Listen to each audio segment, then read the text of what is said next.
नमस्कार जी, पंजाब हरियाणा हिमाचल देख रहे हैं आप। मैं हूं आशीष त्रिपाठी और यह है गुड मॉर्निंग जी।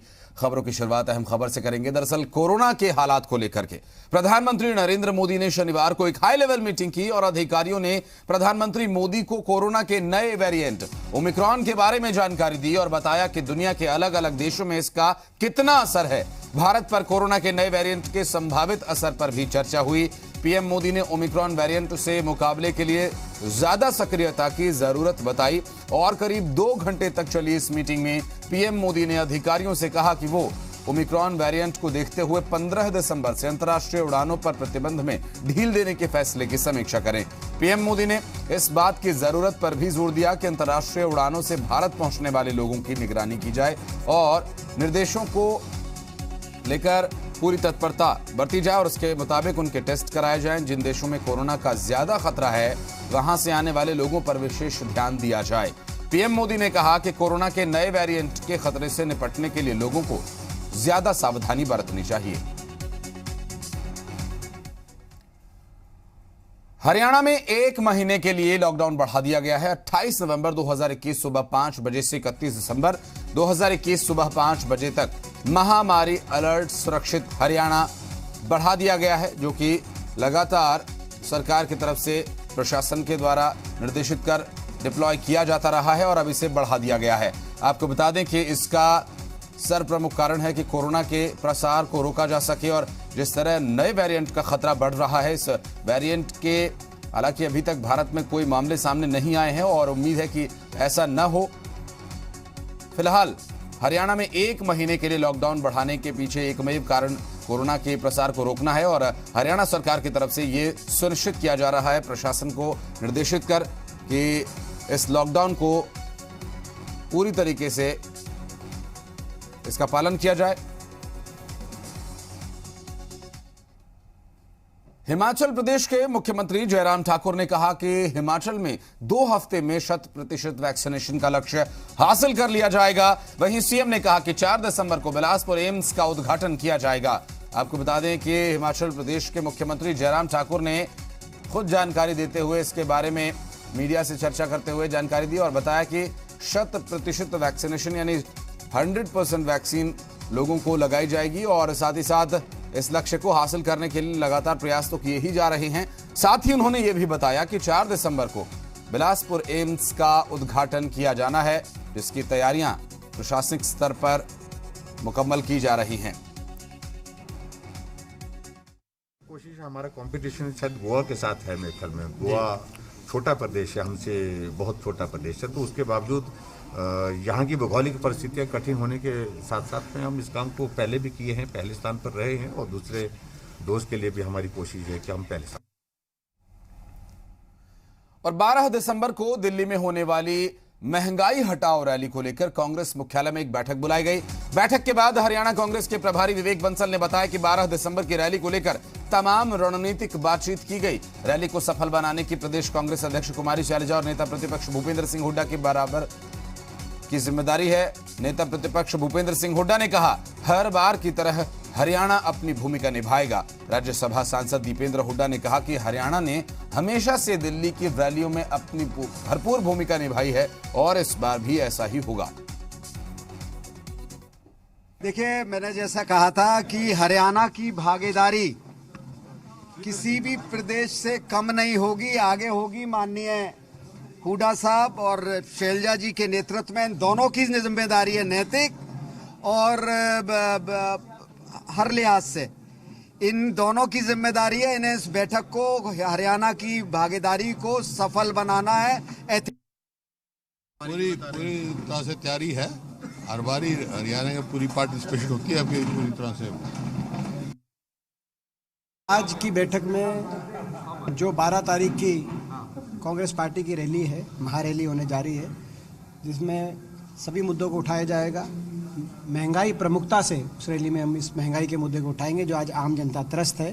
किसान के साथ जो बनी सारा देश जानता है, उस मुद्दे को उठाएंगे, तो उन मुद्दों को लेकर रैली की जाएगी। आज उसी की हमने चर्चा कर। और दिल्ली में कांग्रेस मुख्यालय में हुई बैठक में पहुंचे बड़ौदा उपचुनाव जीतने वाले विधायक इंदुराज नरवाल और फरीदाबाद एनआईटी से विधायक नीरज शर्मा ने जी मीडिया से बातचीत की। इस दौरान नीरज शर्मा इशारों ही इशारों में कह गए कि जिस तरह से कांग्रेस रैलियों में हरियाणा कांग्रेस के नेताओं की याद रखती है, बाकी समय में भी वही तवज्जो मिलनी चाहिए।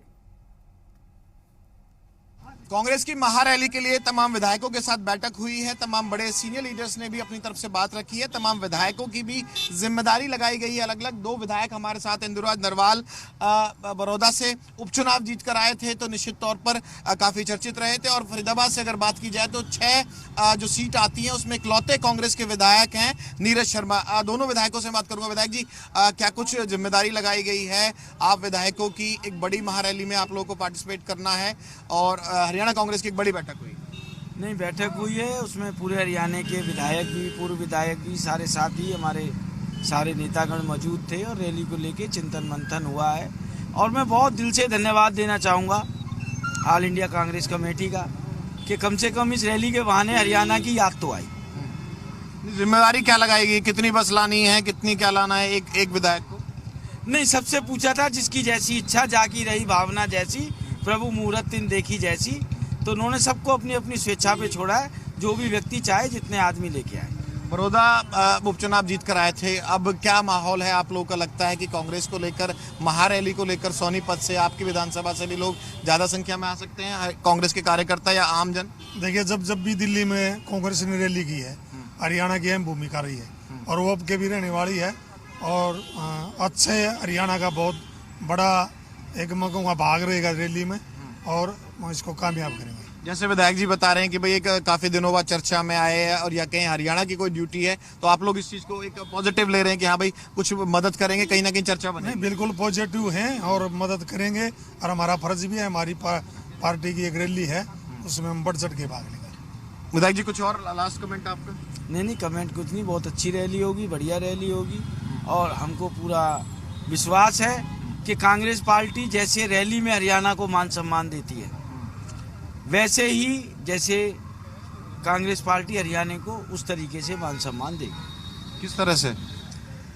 नहीं, जैसे आज रैली के लिए बताया गया कि हरियाणा के अंदर हमेशा योगदान रहता है, 3 तरफ से दिल्ली से घिरा हुआ है। काटो इसको। कैमरामैन प्रदीप चहल के साथ विनोद लांबा, जी मीडिया, दिल्ली।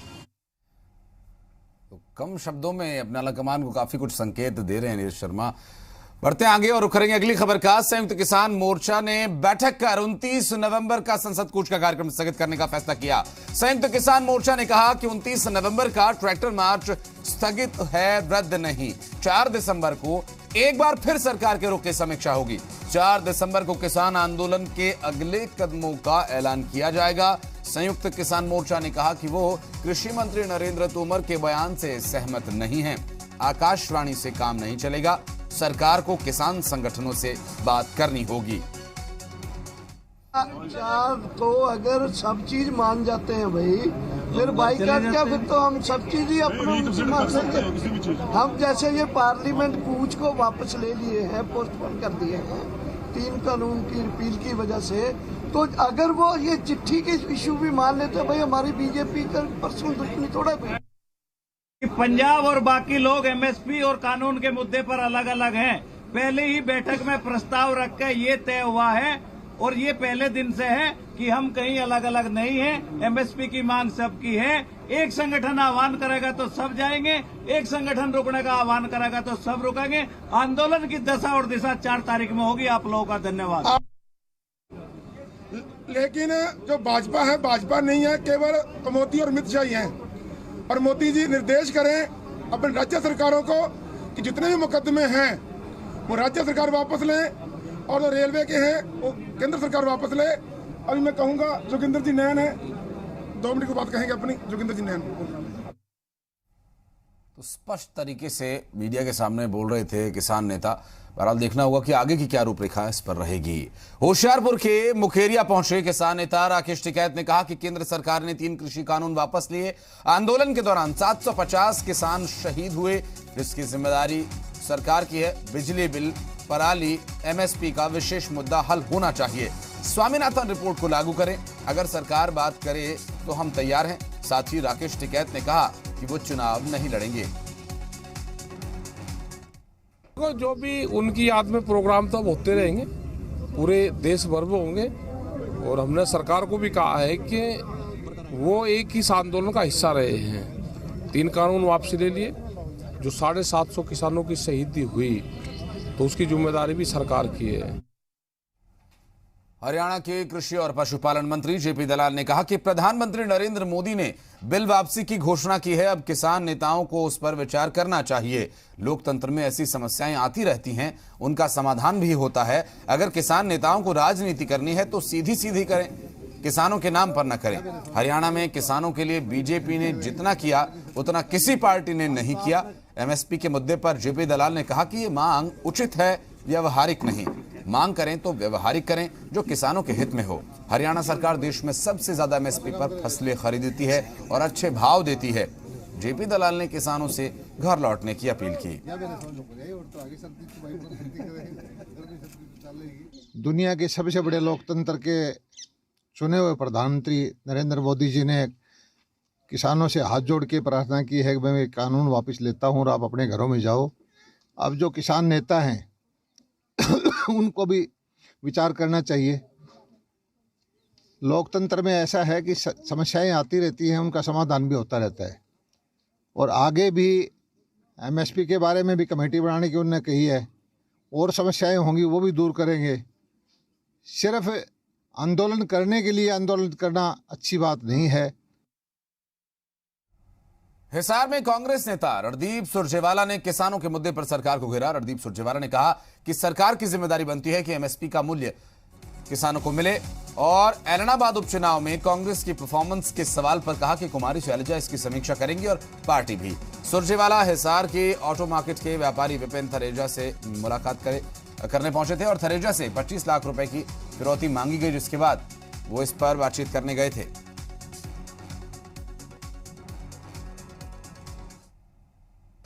अपराधियों और गुंडों ने दुकानदारों और व्यापारियों से आए दिन फिरौती, लूट, डकैती, प्रॉपर्टी पर कब्जा करना, कत्ल, गोलियां चलाना, डराना धमकाना व्यापारी, दुकानदार, व्यवसायी के साथ पूरे हरियाणा में ये एक आम बात हो गई है।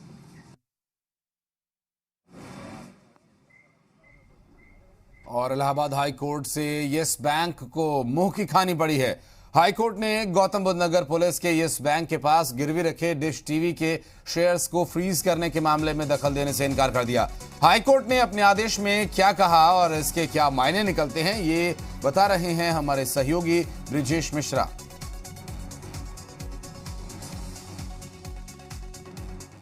Yes bank Allahabad high court में उसने अर्जी लगाई थी और ये कहा था कि गौतम बुद्ध नगर की जो क्राइम ब्रांच है उसने जो डिश टीवी के यस बैंक के हिस्से वाले शेयर फ्रीज किए हैं उनको छोड़ा जाए, साथ ही एफआईआर को रद्द किया जाए। ये मांग थी यस बैंक की, लेकिन इस मांग को इलाहाबाद हाई कोर्ट ने सिरे से ही खारिज कर दिया।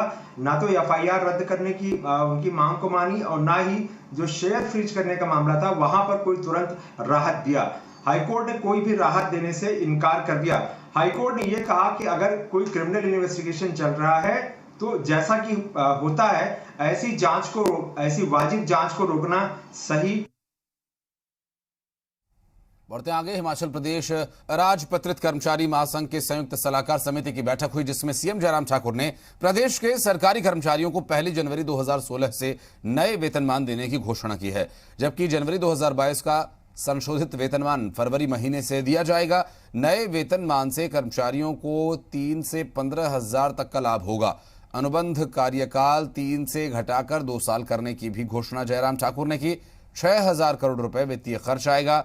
दैनिक वेतनभोगी बनने के लिए अवधि 1 साल कम की गई है और नई पेंशन स्कीम में मृत्यु होने पर आश्रितों को पेंशन का लाभ यहां 15/5/2003 से मिलेगा और 30 सितंबर 2021 को नियमित हुए कर्मचारियों को वित्तीय लाभ कैसे देना है, अलग से फैसला लिया जाएगा। जेसीसी की बैठक में सीएम जयराम ठाकुर ने कहा कि हिमाचल प्रदेश सबसे ज्यादा अस्तित्व में आया, यहां कर्मचारियों और अधिकारियों की महत्वपूर्ण भूमिका है। और निश्चित रूप से लंबे समय से मांग थी कि हमारा इस कर्मचारी महासंघ का गठन होना चाहिए, जेसीसी की बैठक होनी चाहिए, कर्मचारियों के जो मुद्दे हैं उनको सुनना चाहिए, समाधान करना चाहिए। तो आज जेसीसी की बैठक हमारे ये पहली बार बैठक हो रही है और कोविड के दौरान भी कर्मचारियों ने बहुत बड़ा योगदान दिया है, बहुत बड़ा उनका सहयोग रहा है, तो इसलिए उनका भी धन्यवाद, उस सहयोग के लिए भी धन्यवाद करता हूं।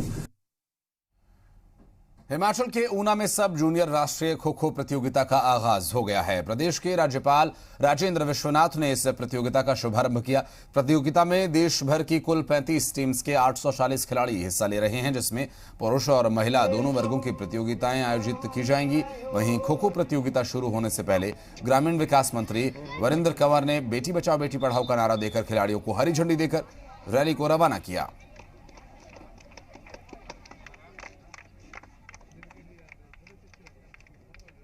के बीच आकर मुझे बहुत प्रसन्नता हुई, क्योंकि बच्चे हमेशा हमको कुछ न कुछ पॉजिटिव मैसेजेस देते हैं। हम बड़े लोग नेगेटिव विचार करते हैं, लेकिन हमारे बच्चे वैसा नहीं करते।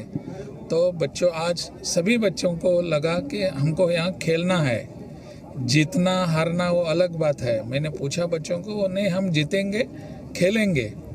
तो ऐसे कुछ पॉजिटिव मैसेजेस बच्चों के बीच आने के बाद मिलते हैं। हिमाचल प्रदेश के राज्यपाल राजेंद्र विश्वनाथ हर्लेकर ऊना शहर में सुखदेवी के घर पहुंचे। गरीब परिवार से संबंध रखने वाली महिला का घर प्रधानमंत्री आवास योजना के तहत बनकर तैयार हुआ है।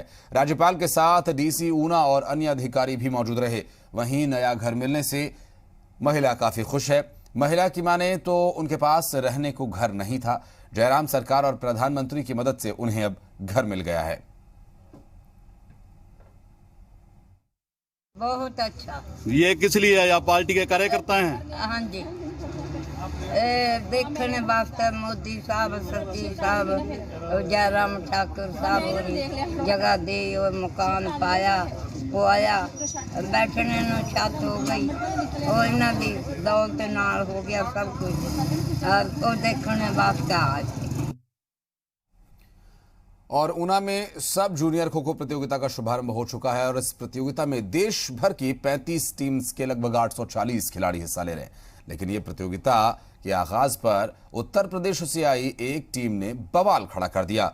आयोजकों ने इस टीम को प्रतियोगिता में प्रवेश नहीं दिया। उत्तर प्रदेश के इस टीम के खिलाड़ियों और प्रबंधकों का दावा है कि उन्हें अवैध रूप से इस प्रतियोगिता में प्रवेश नहीं दिया गया। उन्होंने विरोध जताते हुए प्रवेश नहीं दिए जाने पर खुद को नुकसान पहुंचाए जाने की धमकी तक दे डाली। वहीं प्रतियोगिता के आयोजकों ने विरोध जता रही टीम को उनके प्रदेश की तरफ से मान्यता नहीं मिलने का तर्क दिया है। कि कैप्टन सनी है, उनके साथ ही राजस्थान। रीज़न यही है कि इन्होंने हमारी जो विरोधी टीम है उसको इन्होंने ले आया है, और वो हालांकि वो लीगली वो टीम सही नहीं है, गलत है। इन बच्चों के साथ गलती हो रहा है। और हमारा कोर्ट में जब हुआ था इलेक्शन के बाद कोर्ट ने हमें वो किया है, तो लीगली तो ये है ना। तो इन्होंने दूसरी वाली टीम को, हमारे प्रदेश से दूसरी वाली टीम को इन्होंने लेटर जारी करके इन्होंने अपनी टीम ले आया है, हालांकि वो गलत है सर।